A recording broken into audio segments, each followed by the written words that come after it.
हाँ, तो हिंदी की तैयारी के लिए आपका सबसे पहली यूनिट हमने स्टार्ट की थी पद्य साहित्य का इतिहास। तो पद्य साहित्य के इतिहास में बहुत सारे जो प्रमुख क्वेश्चन थे वो आपको बता दिए गए हैं। आज हम एक बार आपको फिर थोड़े से हिंट करते हुए इसके बचे हुए क्वेश्चन बता रहे हैं। और एक सूचना दे दें आप लोगों को कि अभी जो हम क्लास ले रहे थे, अब ये ऑनलाइन क्लासेस रेगुलर चलेगी। किसी को ऑनलाइन सिलेबस लेके स्टडी करना हो तो इसकी फीस रखी गई है 700 रुपया और 1100 रुपया। तो इस तरीके से बाहर वाले जो विद्यार्थी हैं उन्हें 1100 रखे गए हैं, और जो कोचिंग के स्टूडेंट हैं उन्हें 700 रुपये रखे गए हैं। और रविवार को ऑफलाइन उनका टेस्ट हुआ करेगा, और जो ऑनलाइन वाले बाहर के स्टूडेंट रहेंगे उनका ऑनलाइन ही टेस्ट हुआ करेगा। तो देखो स्टार्टिंग से ही चल रहे हैं। तो ये आगे देखते हैं अपन। आज अपने देखते हैं अंतर, रहस्यवाद और छायावाद में अंतर। आज अंतर वाले क्वेश्चन बताए जाएंगे आपको।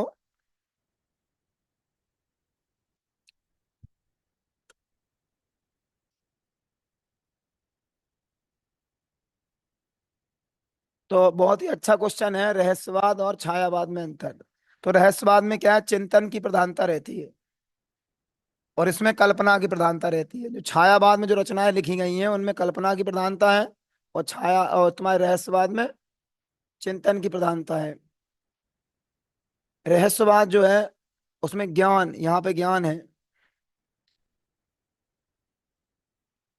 ज्ञान व बुद्धित्व की प्रधानता है, माने ज्ञान और बुद्धि कह सकते हो, बुद्धित्व से, बुद्धि से बना है बुद्धित्व। ज्ञान और बुद्धित्व की प्रधानता है काय में, रहस्यवाद में। और छायावाद में भावना की प्रधानता है। ये इसकी प्रकृति जो है वो दार्शनिक है, रहस्यवाद की इसकी प्रकृति मूलक है। परमात्मा के प्रति प्रेम की भावना, रहस्यवाद में जो भी रचना है परमात्मा के प्रति प्रेम भावना दर्शाई गई है। और छायावाद में स्थूल के प्रति सूक्ष्म का विद्रोह दर्शाया गया है। तो ये चार अंतर पूछे जाते हैं, मैक्सिमम अंतर चार या दो पूछे जाते हैं, ठीक है। तो आपने देखा रहस्यवाद में चिंतन की प्रधानता है, यहाँ कल्पना की प्रधानता है। यहाँ ज्ञान और बुद्धित्व की प्रधानता है, यहाँ भावना की प्रधानता है। इसकी प्रकृति दार्शनिक है, इसकी प्रकृति मूलक है। परमात्मा के प्रति प्रेम भावना है और स्थूल के प्रति सूक्ष्म का विद्रोह है। अच्छा, गौर करके देखना, इसका ये मैं ये परिभाषा है। अगर छायावाद की परिभाषा आ जाए तो लिख सकत स्थूल के प्रति सूक्ष्म का विद्रोह। और जहां में इसका मेन पॉइंट है परमात्मा, इसमें जितनी भी रचनाएं लिखी गई हैं परमात्मा के प्रति प्रेम भावना दर्शाई गई है, ठीक। अच्छा, तो ये अंतर हो जाते हैं। अब आगे है प्रगतिवाद और प्रयोगवाद, ठीक है। अगर तुम्हें कई बार ऐसा हो जाता है, जैसे आप याद करो, कंफ्यूजन हो जाते हैं कौन से पॉइंट कहाँ है, तो बहुत सिंपल है। चिंतन करने से बुद्धि विकसित होती है। चिंतन करने से बुद्धि विकसित होती है, और बुद्धि विकसित होते से आप कहाँ, बुद्धि विकसित होने से परमात्मा के निकट पहुंचते हैं। जो तुमने देखो जितने संत हो, थोड़ा लॉजिक बनाओ, थोड़ी स्टोरी फिट कर। संत लोग क्या करते हैं, चिंता नहीं करते हैं, चिंतन करते हैं। क्या करते हैं, और चिंतन से बुद्धि विकसित होती है, और बुद्धि विकसित होने से आप परमात्मा के निकट पहुंचते हैं। तो एक लॉजिक बन गया। अब तुम क्या, रहस्यवाद तुम्हारी मुट्ठी में आ गया। कई बार कंफ्यूजन हो जाती, कल्पना यात्रा पे कि भाई विद्यार्थी याद करके गाँव वहां कंफ्यूज होएगा, आप कल्पना कौन तरह बती, चिंतन कौन तरह बती है। तो हमने ये बांधा है, चिंतन करने से बुद्धि विकसित होती है, और बुद्धि विकसित होने से अपन परमात्मा के निकट पहुंचते हैं। तो ये रहस्यवाद बना रहेगा। जब रहस्यवाद चिंतन हमें याद आ जाएगा तो उसको उल्टा कल्पना याद आ जाएगी, ठीक है। अच्छा, इतने कर ले, कल्पना कोई है, कल्पना की भावना, कल्पना कोई लड़की का नाम है मान, और कल्पना की जो भावना है वो स्थूल के विद्रोही है। कैसी है, कल्पना की भावना कैसी है, विद्रोही है। जैसे यहाँ यहाँ पॉजिटिव बात कही गई, यहाँ नेगेटिव बात कही गई, लॉजिक बना लो। कल्पना की भावना कैसी है, विद्रोही है। तो कल्पना से अपन को याद है, कल्पना प्रधान है, ठीक है। भावना से भावना, और विद्रोह से याद आ जाएगा स्थूल के प्रति, क्या हमें पढ़ा है तो याद आ जाएगा। तो इस तरीके से आप लॉजिक बना सकते हैं। अब आ जाओ भाई, क्या होता है पेपर में धड़कना कई बार तेज हो जाती है, फिर कंफ्यूज बहुत हो, नॉर्मल है, कई छोटी बात का कंफ्यूज कर जाए, इसीलिए लॉजिक बना के चलो। प्रगतिवाद और प्रयोगवाद में अंतर लिखना है। तो जो प्रगतिवाद रहा है, ठीक है, और प्रयोगवाद, तो देखो ये प्रयोगवाद है इस तरफ का, और जा तरफ का प्रगतिवाद। देखो प्रगतिवाद में सरल भाषा शैली अपनाई गई है, प्रगतिवाद में कैसी, जबकि प्रयोगवाद में अनगढ़ शब्दावली, अनगढ़ माना, जी यहाँ जो हेडिंग है वो सही कर लीजिए, हेडिंग गलत लिखी है। जे प्रयोगवाद है जहाँ तरफ, और जहाँ तरफ को प्रगतिवाद है, वो तो दिखाई रहा प्रगतिवाद से स्टार्ट हो रहा। तो जो प्रगतिवाद है वह में कैसी सरल भाषा शैली अपनाई गई है। यहाँ के जो भी कवि हैं उनने भाषा शैली कैसी अपनाई है, सरल। और यहाँ जो प्रयोगवाद में कवि हैं उनकी अनगढ़ शब्दावली है, माने चांद जैसे शब्दों का इस्तेमाल किया है। भाई ये गड़े गड़े हुए शब्द होते हैं, अनगढ़ हो, ठीक है। असंबद्ध उपमाओं का उपयोग किया गया है, रूपकों का भी प्रयोग किया गया, उपमा अलंकार रूपक अलंकार सुने हुए हैं, ठीक है, पढ़े हुए हैं। तो यहाँ जो उपमा रूपक हैं वो कैसे हैं, असंबद्ध हैं, संबंधित नहीं है, असंबद्ध माने असिस्टेमेटिक हैं। असंबद्ध उपमा और रूपकों का प्रयोग किया गया है। और यहाँ पर जन सामान्य तक पहुंचने का प्रयास किया गया है, माने सरल भाषा शैली द्वारा जन सामान्य तक पहुंचने का क्या किया गया है, प्रयास किया गया है। तो ये विशेषता है, देखो आगे देखो। फिर देखो यहाँ बौद्धिकता की प्रधानता है, ठीक है, किसमें, प्रयोगवाद में, ठीक है। जहाँ तरफ को प्रयोगवाद है, जिंदगी या समाज की यथार्थ चित्रण, जो समाज में उस समय चल रहा था उसका क्या किया गया है, यथार्थ चित्रण किया गया है। किसमें, प्रगतिवाद। प्रगतिवाद के जो भी कवि है उन्होंने समाज का क्या किया है, वास्तविक चित्रण किया है, यथार्थ माने वास्तविक चित्रण। बौद्धिकता की प्रधानता है इसमें। अच्छा, प्रयोगवाद में शोषित, दलित और गरीबों की दशा का वास्तविक चित्रण है। माने यहाँ जो भी कविताएं रचनाएं जो भी लिखी गई हैं उनमें शोषित, दलित और गरीबी की दशा का वर्णन है। और यहाँ प्रगतिवाद में मध्यम वर्गीय, हताशा, कुंठा तथा मन स्थिति का उहापोह का वर्णन है।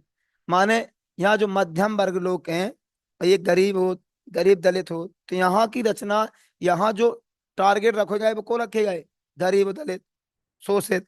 लेकिन यहाँ नहीं, यहाँ मध्यम वर्ग के जो लोग हैं, जो हताश हैं, ठीक है, जिनमें कुंठा है, क्या है, कुंठित हो जाए ना लोग, मनस्थित की उहापोह, उहापोह माने अपन फंस जाते, ये करें या ना करें, उहापोह कहते हैं। क्या कहते हैं, उहापोह का मतलब है सही से निर्णय ना कर पाना, ठीक है, कुंठित हो जाना, ठीक है, और मध्यम वर्गीय, तो ये है।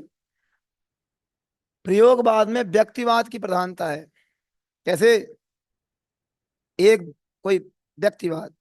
और यहाँ प्रगतिवाद में जनसाधारण की सहानुभूति रख, जनसाधारण से क्या रखे, तो प्रगतिवाद प्रयोगवाद में चार अंतर कितने। अच्छा, ये अंतर अगर आपने विशेषताएं पढ़ी है प्रगतिवाद की, तो प्रगतिवाद की विशेषताएं तो यहाँ आ गई हैं, ठीक है, यहाँ प्रयोगवाद की विशेषताएं आ गई हैं। ऐसी विशेषताएं लेंगे जो एक दूसरे के अपोजिट हैं। जैसे तुमने देखो यहाँ गरीब दलित शोषित रहते तो यहाँ मध्यम वर्गीय अंतर है।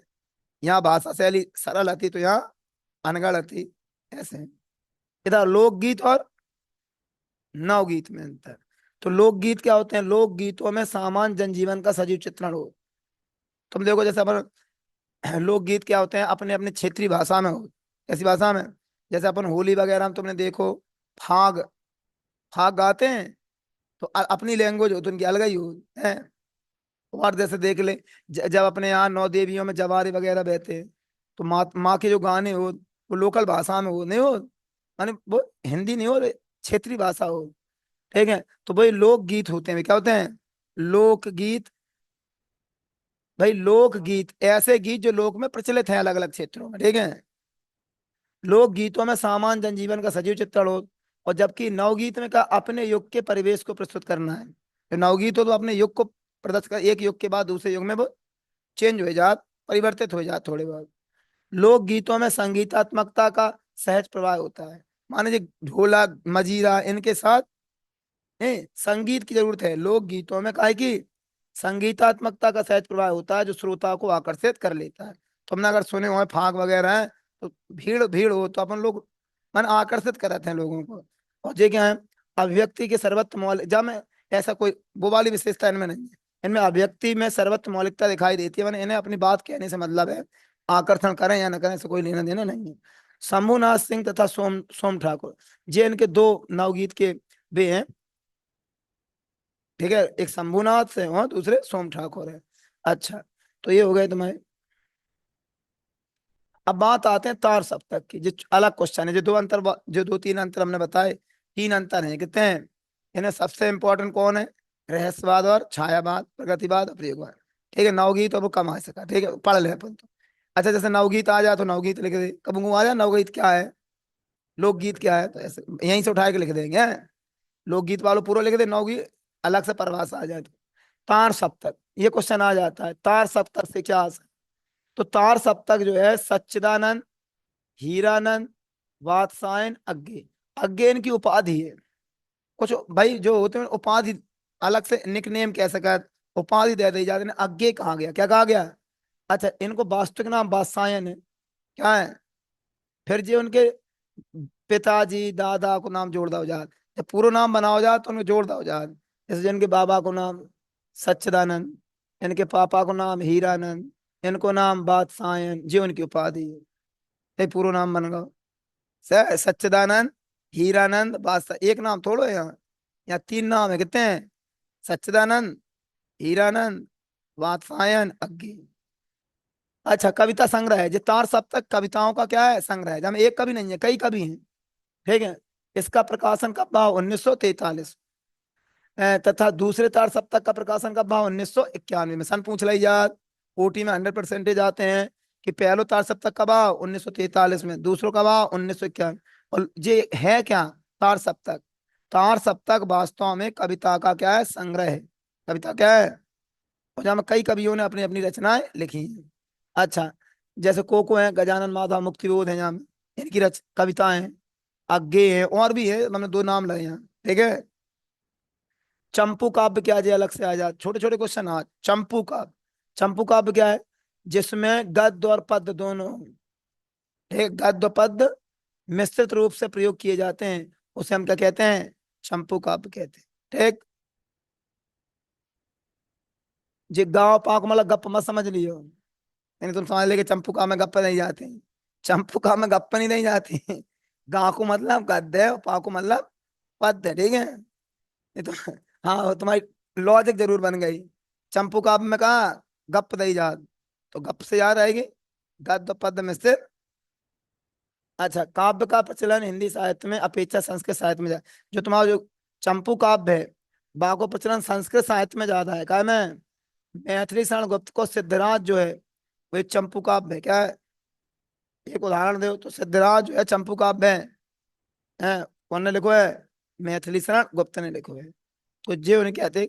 पूरा पद आपका कंप्लीट है। पद कहाँ से स्टार्ट होता है हम बता दें। पद साहित्य के इतिहास को चार भागों में बांटा गया था: आदिकाल, भक्तिकाल, रीतिकाल, आधुनिक काल। आधुनिक काल के छह युग थे, कितने थे? छह युग हमने पढ़ाए, एक एक करके पढ़ाए, फिर शॉर्टकट बताए। ठीक है, ये पूरा हो गया। अब इसके आपके नोट्स मिल जाएंगे, एक यूनिट आपकी कंप्लीट होती है। ठीक है, अब इस यूनिट एक का टेस्ट होगा।